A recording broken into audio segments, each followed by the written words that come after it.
Ang sapatero at ang Brahmana. Habang naglalakbay pabalik sa espiritual na kaharian ng Diyos, nakasalubong ni Narada Muni ang dalawang lalaki na may nais itanong sa Diyos. Una niyang nakatagpo ang isang matalinong Brahmana o pari na nagtanong sa kanya, "O Ginoong Narada Muni, ikaw ba'y patungo upang makipagkita sa Panginoon? Maari mo bang siyang tanungin kung kailan ko makakamtan ang aking kaligtasan?" "Sige," tugon ni Narada, "itatanong ko iyon." Habang nagpapatuloy si Narada sa paglalakbay, nakasalubong naman niya ang isang sapatero na nakaupo sa ilalim ng punong kahoy habang nag-aayos ng sapatos. Katulad ng Brahmana, tinanong din siya ng sapatero, "O Ginoong Narada Muni, ikaw ba'y makikipagkita sa Diyos? Maari mo ba siyang tanungin kung kailan darating ang aking kaligtasan?" "Sige," tugon ni Narada, "itatanong ko iyon." Pagdating ni Narada Muni sa mga planeta ng Vaikunta, tinupad niya ang kanilang hiling at tinanong si Narayan ukol sa kaligtasan ng Brahmana at ng sapatero. Sumagot si Narayan,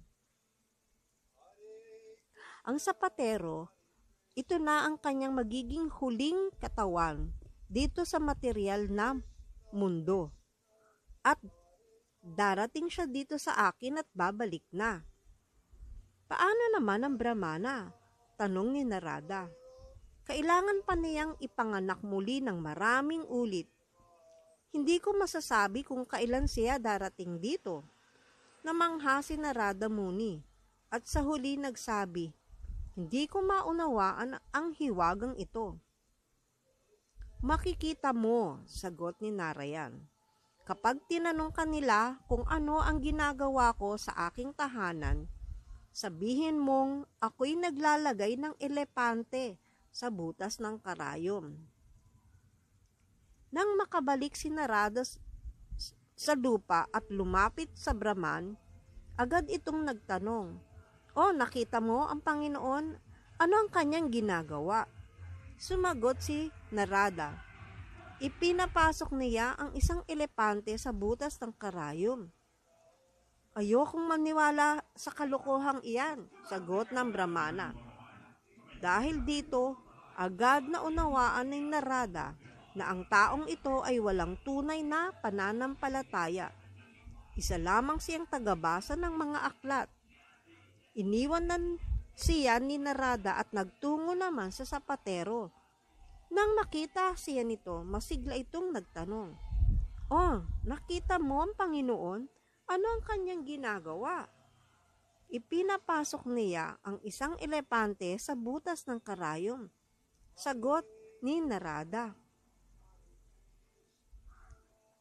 Nagtatalon, nagsasayaw at napaluha ang sapatero. "Napakadakila ng aking Panginoon. Kaya niyang gawin ang kahit ano." "Totoo bang naniniwala kang kaya ng Panginoong ipasok ang elepante sa butas ng karayom?" tanong ni Narada. "Bakit hindi?" sagot ng sapatero. "Siyempre naniniwala ako." "Paano mo masasabi yan?" "Makikita mong nakaupo ako sa ilalim ng punong banyan," tugon ng sapatero. "Araw-araw ay nahuhulog ang mga bunga nito at sa bawat bunga ay may buto. May kakayahan itong magpalaki ng punong kagaya nito. Kung sa isang maliit na buto ay maaring dumago ang isang dambuhalang punong ito, mahirap bang paniwalaang kayang ipasok ng Panginoon ang elepante sa butas ng karayom?" Ito ay tinatawag na pananampalataya. Hindi ito bulag na paniniwala. May katwiran sa likod ng pananalig. Kung kaya si Krishna kaya niyang ilagay ang isang buong punong kahoy sa isang maliit na buto, Hindi ba't posible rin niyang kaya niyang palutangin ang buong mga planeta sa kalawakan sa pamamagitan ng kanyang kapangyarihan?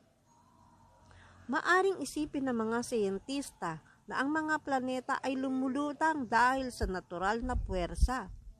Ngunit sa likod ng kalikasan ay naroroon ang kataas-taasang Panginoon. Ang kalikasan ay kumikilos ayon sa kanyang patnubay. Haribol!